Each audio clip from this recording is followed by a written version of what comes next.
Cool. I'm here with Jenny, who's the co-founder and co-CEO of FreeWill. She's amazing, and I'm so happy to interview and hear her story. Going straight into it, we're in Charlie Street, Soho.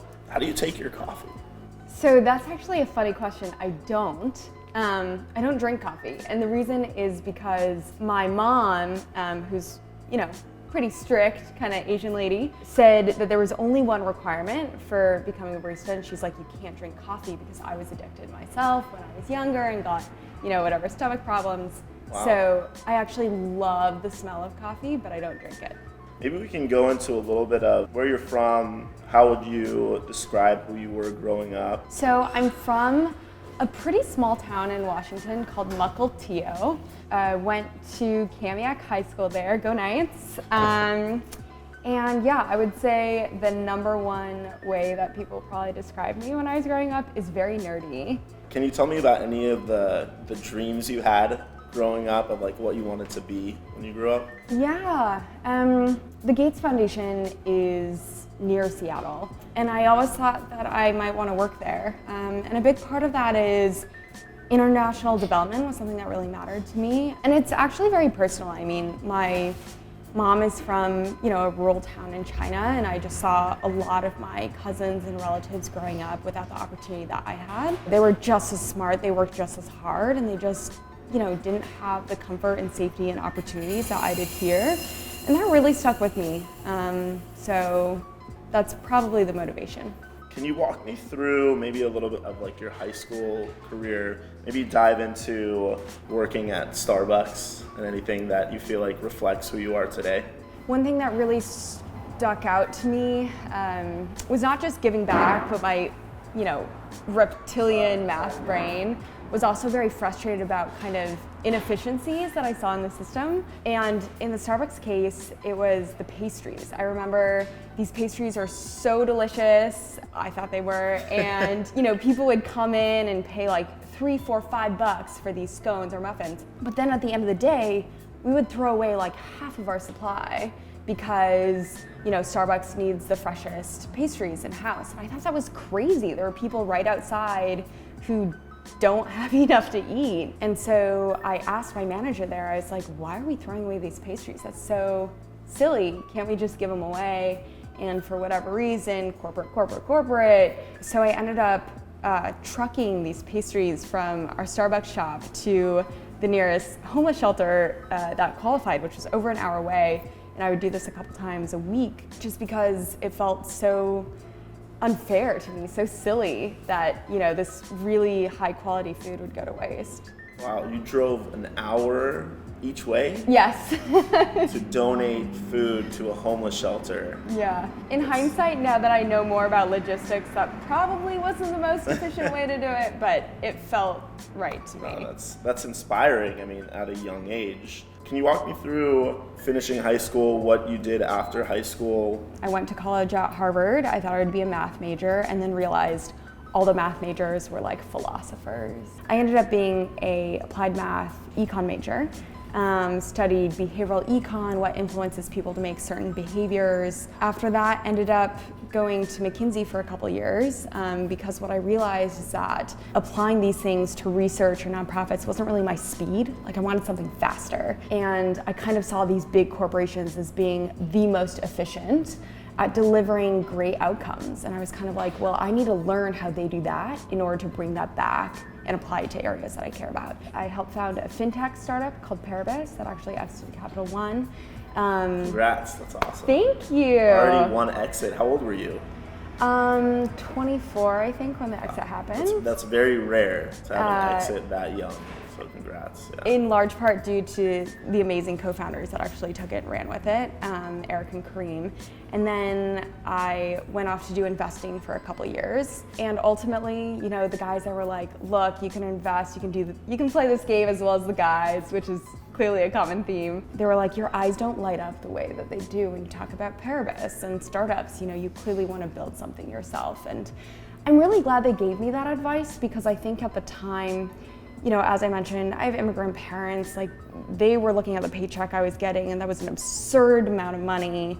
And they were kind of like, why would you give this up? But I think I needed to hear externally from someone who had made it that just getting the money and the security wasn't everything, right? Seeing the passion was something that might even motivate me to achieve something bigger. I left, knew I wanted to start a social enterprise, and had the great fortune of meeting my co-founder and co-CEO, Patrick. You went to business school, right? Yep. Can you just walk me real quick? Was it undergrad, business, McKinsey, Bain? Great question. Yeah. It was undergrad, McKinsey, startup, Bain, business school.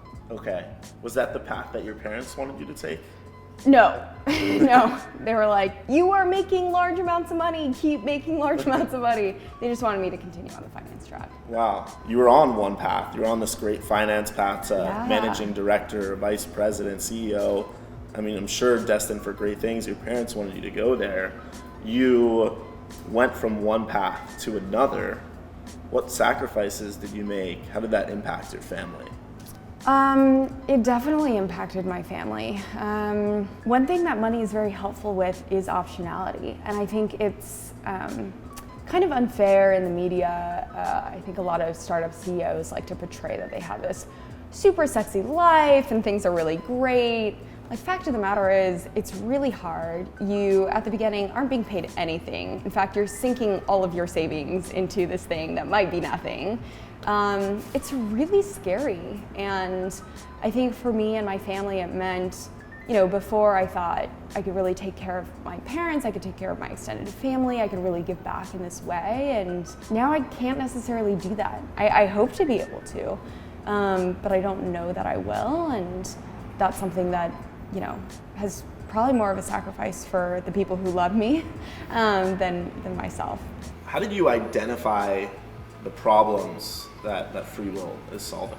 Well, I actually didn't. I was very lucky to meet a co-founder, Patrick, who was early at change.org. His whole background is digital fundraising, and he had the brilliant idea for FreeWill. Basically, what's happening is in the next 2 decades, as the baby boomers pass away, they will decide who inherits $35 trillion. Wow. It's 35 trillion? 35 trillion. It's the biggest wealth transfer in human history, and potentially the biggest opportunity for philanthropy. But the problem is that people don't do their end of life planning today. And so if you don't do that, then you can't give back, even if you did want to make it part of your legacy. And so we met at business school and went into why it is that people aren't doing this, and realized they just think it's complicated and expensive and scary. So we made FreeWill to be the opposite of that. It's completely online, free, no legalese, and helps people donate to charity if they want. I don't know if you have any data on this, but of the baby boomers, maybe down to the millennials, actually have a will. I don't personally. I need to get on FreeWill and go on and go through the process. But any idea of like what we're looking at from a market size? So about 50% of baby boomers don't have estate plans today, which is kind of crazy, and 60% of parents. So if you think about it, these are all folks who are leaving it up to the government to decide who's going to be the guardian of their children should something happen to them, what is going to happen to their assets, and it ends up being a huge problem for their families after they pass away. It's a really kind of terrible process when you're already really sad and grieving to have to deal with all of this mess that's kind of left behind. So I guess what is FreeWill? How is FreeWill solving this problem? So FreeWill is what it sounds like. It's free online wills, and it helps people do all of their estate planning from the comfort of their own homes for free and online. And we make it really easy to give charitably. So people actually give 6 times more on our platform than the national average, which is really, really cool because we're now raising over $1 million a day for charity. $1 million a day. And when did you start the company? Full time, just about 9 months ago. Wow. It's kind of crazy. Yeah. 9 months and $1 million a day pledged to charity. Yeah. That's unbelievable. Yeah. How do you get that $1 million number? Because I have friends that are running the New York Marathon and they're struggling to raise $3,000. Yeah. And that takes weeks or even months to raise from family members. How do you get to $1 million a day? Yeah, it's kind of crazy. There are two things that really matter here. It turns out a lot of the folks who are on our platform, they're not rich. So during the course of their lives, it's actually really hard for them to find money to donate, right? Because they're paying down their mortgages, they're trying to save up for maybe a kid's education, or just put food on the table. But what happens is when they pass away, they end up, having maybe a house or other assets, and it's the first time they can really be a major donor in the classical sense, and have the same kind of power and influence that wealthy people do. And so what's interesting about FreeWill is we're trying to capture folks at that moment when they could make the decision to make a really powerful donation. So that's one thing. And then the second thing is when people think about their future and their legacy after they pass away, a lot of people do want to see the world a better place. And so the motivation to, kind of give back and leave a better world for their children or the generations to come is really strong. And that's not a new insight. It's just something that we've unlocked and helped make easy by making this platform. Is it fair to say that you created this platform around death? Yeah, I'm glad you used that word, actually. People don't talk about death, and it's actually really important to.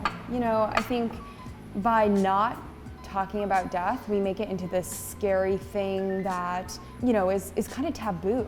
And that's not only, unfair and makes it harder to connect with people who have gone through really hard experiences, but it's also just not realistic, right? I think in some ways, thinking about death is the way in which you appreciate life the most. I'm glad that people like you are able to kind of vocalize that.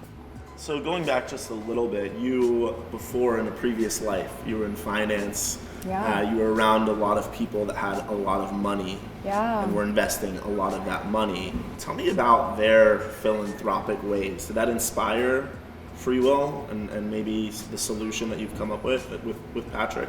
I had the great blessing to be able to work with some of the most philanthropic people in Boston, if not the nation. I remember getting to talk to them. I was super excited for that moment because I was like, these are the geniuses. They've solved philanthropy. They know exactly what they're doing. And, I sat down with them and we're having coffee just like this. And I was like, okay, so, tell me, how do you do it? How do you come up with how you donate your money? And the answer that I got was a little bit disheartening. It turns out a lot of them were anecdotally kind of deciding where to give their money. They had saw a flyer when they were at school, or, they had a buddy who was on the board of X, Y, and Z nonprofit. And I was really disappointed because I was spending, 80, 100-hour weeks working on capital allocation. Like, this is what they did as a full-time job, was investing money in businesses.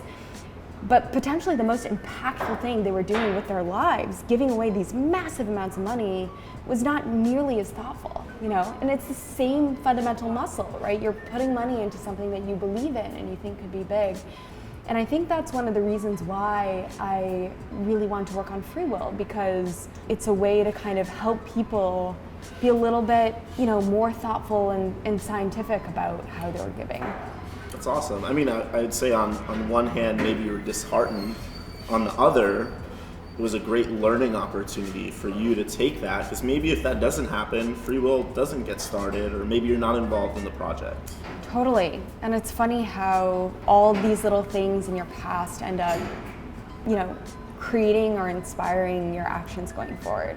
Many people say there's a lot of glory in starting a business, and being a CEO. I think a lot of people don't realize there's a ton of sacrifice, there's a ton of hardships, sleepless nights. Maybe you can touch on your own experience of the obstacles that you're facing I certainly wouldn't isolate it to the founders. I mean, our team works so hard, and I think that's a little bit of startup life. You know, they really believe in what we're building. And I see everyone kind of making those daily sacrifices in order to get FreeWill up and off the ground. That said, I guess to share my personal story, I was lucky enough to meet my now husband in grad school, and we had to kind of plan our wedding from across the country. You know, I left my friends, my family, and him on the West Coast in order to come to New York because there are a lot of nonprofits here, and this is where our customers are. We want to be near them. You had mentioned that when your team moves to the next office, they're already growing so much, you're going to put it where the majority of the office is, not where you live. Patrick and I believe a lot in servant leadership, kind of this idea that, you know, the people who work for us, honestly, we work for them too, and one of the ways in which we care for our team is, you know, when we're thinking about the next office, we really care about putting the office near them, where they live and where they've, you know, in some cases established families. And I think that's part of it. I mean, everyone has made huge sacrifices to be here, so to be able to make this little part of their lives easier is something that matters to us. That's actually very touching to me, because you don't see it a lot. I think a lot of founders are doing what they want as opposed to what the team wants. And so the fact that you're doing that, I think it shows a lot about, you know, what FreeWill is and who you and Patrick are. I think it's funny you mentioned that, because the folks who are going into being a CEO or a startup founder because they think it's going to give them a lot of freedom and they can do whatever they want, I think that's actually a really constraining mentality to go into a company with, because at that point, you know, you're optimizing around two people, their strengths, their skills, their needs and desires. If you optimize that around a whole group of people, it's so much more powerful. And anything that the team can do in order to support each other really makes us, you know, way better at what we do long term. As we finish up the interview, what has FreeWill accomplished so far? Working with over 100 amazing nonprofits, including, you know, the Red Cross, the American Heart Association, TFA, we've been able to raise over $360 million for charity. Wow, $360 million in 9 months? Yeah, it's pretty That's cool. amazing. The majority of which in the 9 months. Okay, we're gonna have to cut that and tell your parents and ship it back to them, because clearly you're doing something right that wasn't meant for the finance path. They are now convinced ex post. So that has just been so cool. And like, for example, the Red Cross has been able to provide their donors with over 1,000 folks with end-of-life planning for free, which they feel awesome about, and have raised millions of dollars for disaster relief. Texas Children's Hospital has been able to raise millions for, you know, research and on diseases for kids and supporting their journey with kind of end of life. Yeah, so it's just been awesome to get to support all these amazing causes. What is it that you hope to accomplish, and what's it going to take to get there?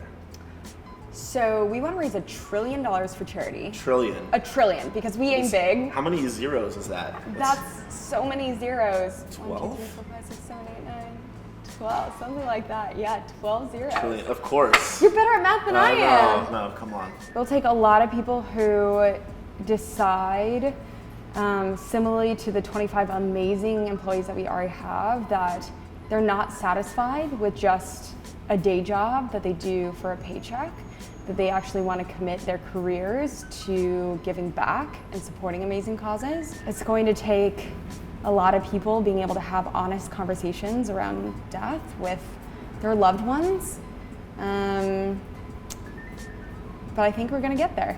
How did you come up with that number, the $1 trillion? I mean, that's a fantastic number. Yeah. I really, really hope you get there. I'm going to be telling everyone, startup founders, VCs, my team about this. But how does one come up with $1 trillion? I mean, isn't $1 million a day enough? No, it's not enough. There's still so much more to be done. I mean, we support so many different causes, and when you see the types of work that these guys are doing, I mean, there's so many ways that if they had more resources, they could expand the amount of impact they have. we came up with $1 trillion because, I mean, 35 trillion is a pretty big base to go off of. We kind of think like, hey, we can take 3% of that. To bring things full circle, we talked about your background coming from Chinese parents who immigrated here, and you had a knack for trying to help people and accomplish those dreams. Do you feel like you accomplished that? Do you feel like you're there? The Asian daughter in me says no. I think my parents were amazing, and they always inspired me and taught me to aim higher, and I can see the potential here. So no, I don't feel like my job here is done. But that's what gets me out of the bed in the morning. If this was easy, then it wouldn't be an adventure. Yeah. Most people, maybe they don't know this, but you're in the Hearst Accelerator, which is for women-led startups. Can you walk me through real quick what it's like to be a woman founder? I'm really passionate about this topic. And I've had the great fortune to talk to a lot of CEOs of big companies about how they think about diversity. Ultimately, it has to come from the top. Like, that is the takeaway. Like, the CEO or the C-suite or the board has to decide that they really care about diversity. And I think in this case, I'm lucky enough to be at the top, so I can make those decisions. We have a goal to be 50% female engineers, which we are so far. And we're helping with that. Yeah, thanks to you guys, SingleSprout, and some other great folks too. Yeah, so it's just something where the research shows, if you have more diverse teams, you make complex decisions better. And the key there is complex decisions, right? If you have people who look like you, the easy stuff might come more easily, right? It might be easier to know what each other are thinking, make simple decisions. But when you are faced with really hard topics like how do you talk about death, or how do you get $1 trillion to charity, you need people really of different backgrounds to really understand and come up with ideas for how to make that happen. Yeah, so something we always ask the people we get to work around, what causes do you care about? Yeah, at SingleSprout, and personally very passionate about givedirectly.org. Actually, for every person that gets referred to SingleSprout and that we hire, we donate $500 to Give Directly. That's awesome. We've also donated money to Charity Water, which we're big fans of. And great org. I think total in our time, we've donated over $25,000. That's awesome. Yeah. Love so that. Check out givedirectly.org. Very, very big fans. Thank you so much for taking the time, for sharing your story. I think it's very inspiring. I think you're very humble. I hope everyone at home can check out freewill.com. If you don't have a will, if you do, still important, and help us get to $1 trillion in a decade. Yeah, do it. We'll come back and we'll do the reunion interview. I would love that. Yeah. Thanks, cool. Natan. Thank you. Thanks.